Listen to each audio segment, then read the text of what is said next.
Okay, now Bridge of Spirits walkthrough part 2, so we're done with all the tutorial stuff, and now we actually get to enter the real world, but there are still tutorials to be taught, and all those pop-ups that freeze your game and make you read it before you can click next are not going to go away anytime soon. I am also going to complain a little bit more about some of the controls in this game, mostly near the end of the video though, but for now we get to take in the outstanding sight, and it really just reminds me, this game reminds me just how far gaming technology in general has come, even in the last couple of short years.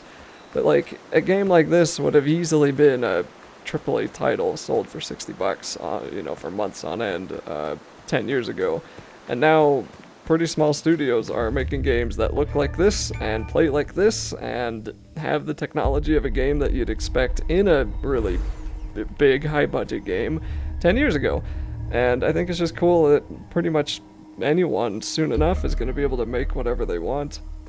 And indie games, I don't know if these guys are indie, but in general, indie games are kind of rivaling the AAA guys. And I guess you could argue they've always been doing that, but I still don't think Braid is anywhere near as good as Super Mario. So once we're down here in the village, we're going to see a lot of the rot, the decay, whatever it's officially called, is going to be taking over the town, and we need to try to rescue some of it. So when we walk deeper inside, we're going to see one of the plants is going to close up, and that'll be something else that we'll be seeing pretty frequently too. There might be like a main plant that we need to destroy, but we're going to have to get rid of some other plants before we can do that. And this one is going to zoom in and show us where all the other plants are, and we're going to need to get some rot charged up so we can actually destroy them. So on the hardest difficulty, the rot only regenerates while you're defeating enemies, or if you are picking up those little rot drops that show up on the ground from time to time.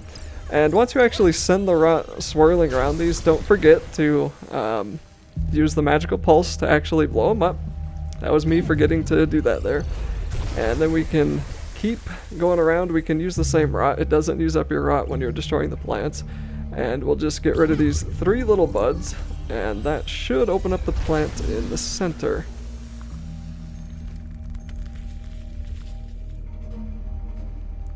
And it's not going to do it this time, but a lot of the time when that main plant opens up, or before it does, you might have to defeat a boss or a whole bunch of tough enemies, so keep that in mind. So here's a hat cart. I think that's the first one we've seen so far. That's what we can spend some currency on, and there's a warp point. That way we can warp around the world if we want to go elsewhere. There's also going to be a chest that I think just has some money inside of it, and I mostly tried to skip some of that. Is Taro this way? The barrier's blocking the path. Maybe Zaju can help. He's usually at the masked shrine. You'll know when you see the sacred trees. I think this game missed an opportunity to be a little bit like Majora's Mask by giving the masks super cool powers that we could have used, but in general the masks just kind of help us go through the world itself. They don't really do anything cool like they might in Majora's Mask. But this is going to be a game of magic and masks and Pikmin, and like I've said, you know, I'm pretty sure a million people have said this already, but I'm just going to keep saying it because it's true, okay? The Pixar level storytelling.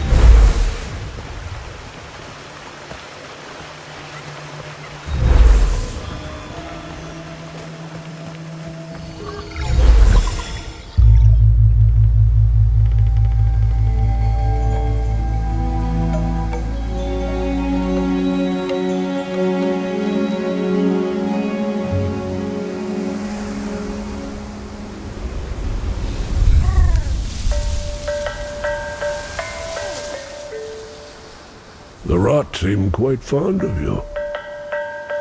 They're usually timid. Something tells me you did not come to our village looking for forest creatures. Hello, Spirit. I seek passage to the sacred mountain shrine. Our village is bound to the shrine's energy, but that power faded long ago. Trapped spirits linger here, tangled in the tragedies of our past. You must help these spirits if you wish to reach the mountain shrine. On my way, I met 2 children. They asked me to help free a boy named Taro. I I'm not surprised that Benny and Saya found you. They are clever children, and would do anything for their brother. We have always crafted wooden masks to honor those who have passed on. Placed here, the masks slowly turn to dust, aiding the spirit's journey into the next life. My father was a spirit guide. Our traditions are different, but he helped many spirits pass from this life to the next. So you know what happens to spirits unable to move on. Take Taro's mask. It is bound to his spirit, and will help you fulfill your promise to the children. Look after Benny and Saya. Their brother's fate will be difficult for them to understand.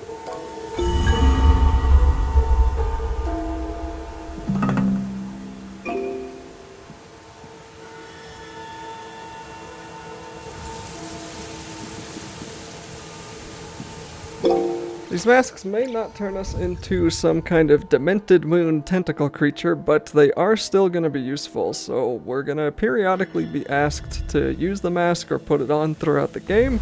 And on PC we accomplish that by pushing T, but you'll just follow whatever button your game tells you to play if you're not playing it on PC. And the mask will also be able to show you hidden objects throughout the world, so it's pretty useful if you are planning on collecting everything inside of this game. Now, this is not by any stretch of the imagination a 100% walkthrough, but I'm still going to try to collect most things that are pretty easy to access. So I'm sure I'm missing a lot of rot and a lot of other items, but I'm going to try to get most of the ones that aren't super hard or super out of the way. That little rot guy was just down the pathway to the right of this mask guy, and we have a fox mask, which is what we're going to need to actually help Taro. So once we are done walking around that mask shrine place, we're just gonna head on back to that big spirit energy door that we were blocked off a few minutes ago before. Hey, is that Taro's mask? Did Zaju give it to you? Maybe you can use it to open this barrier.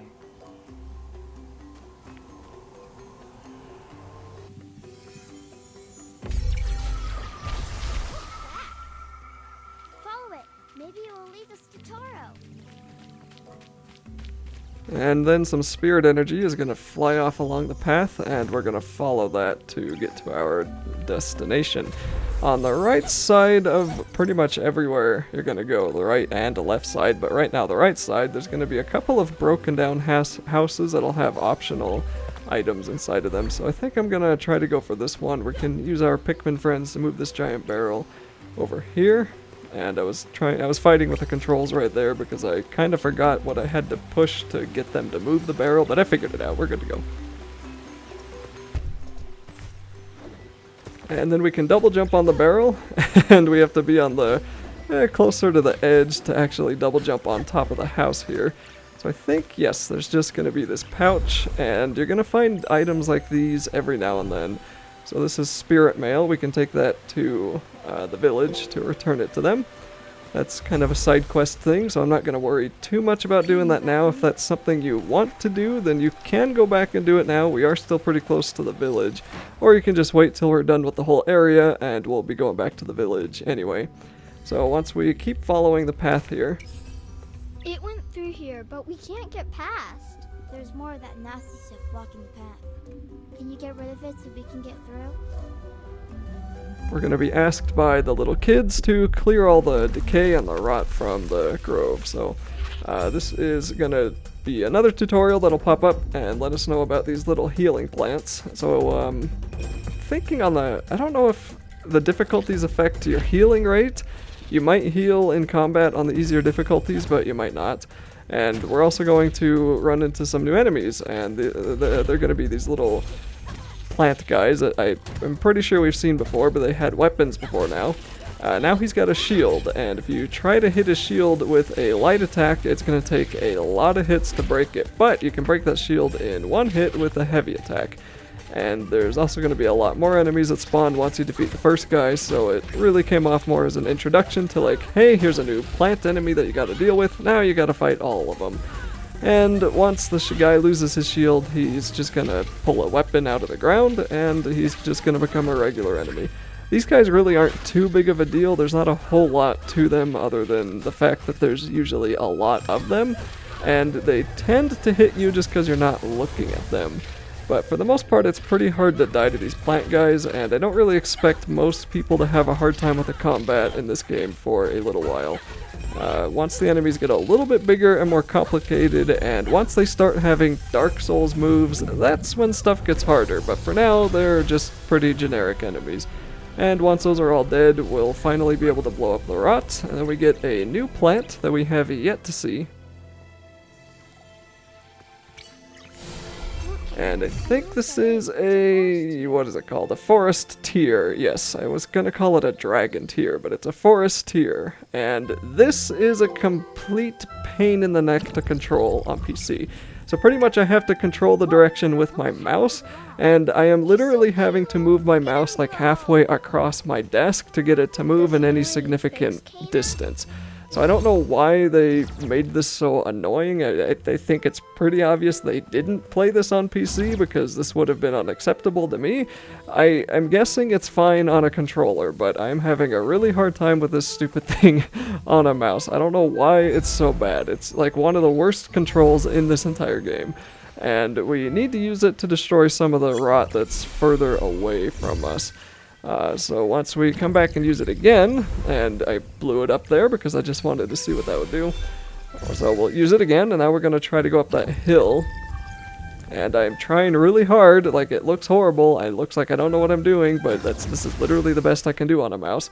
There we go, we can spin around and destroy some of these plants, and we can use it to blow up all the plants around here to open up the door for us. This little spirit tear, or forest tear, spirit tear, my goodness, English language please. This forest tear can also defeat enemies. And every now and then we're going to come across little swirls of plants where a tear can be planted in, and the tear that we'll need here is just to the right by the waterfall, so we'll pick that up, and we'll have our buddies move it on over.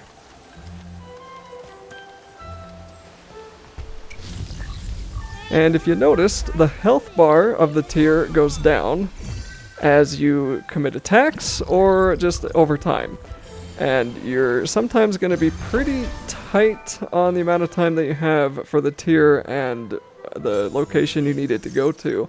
And that just makes the controls even more frustrating because sometimes the tier will get caught on thin air and just come to a grinding halt, or it'll blow up out of nowhere. And that's usually because it moved somewhere that I didn't want it to, because I can't actually control it well on a mouse. And what makes it worse is that when I pick my mouse up off my desk to move it, to readjust it so I can keep pushing the stupid tier forward, when I do that, there's a little bit of mouse movement, you know, right when you pick your mouse off a desk, there's a little bit of mouse movement still, so it just moves the tier all over the place.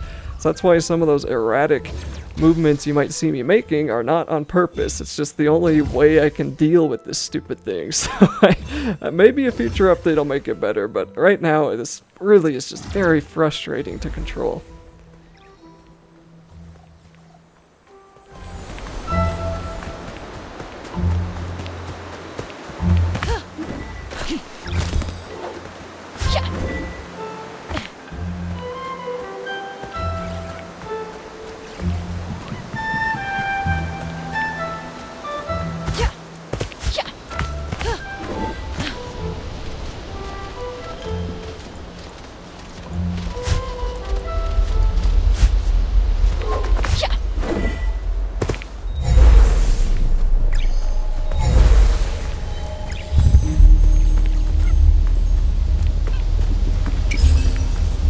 There's more poison ahead. We'll just wait here.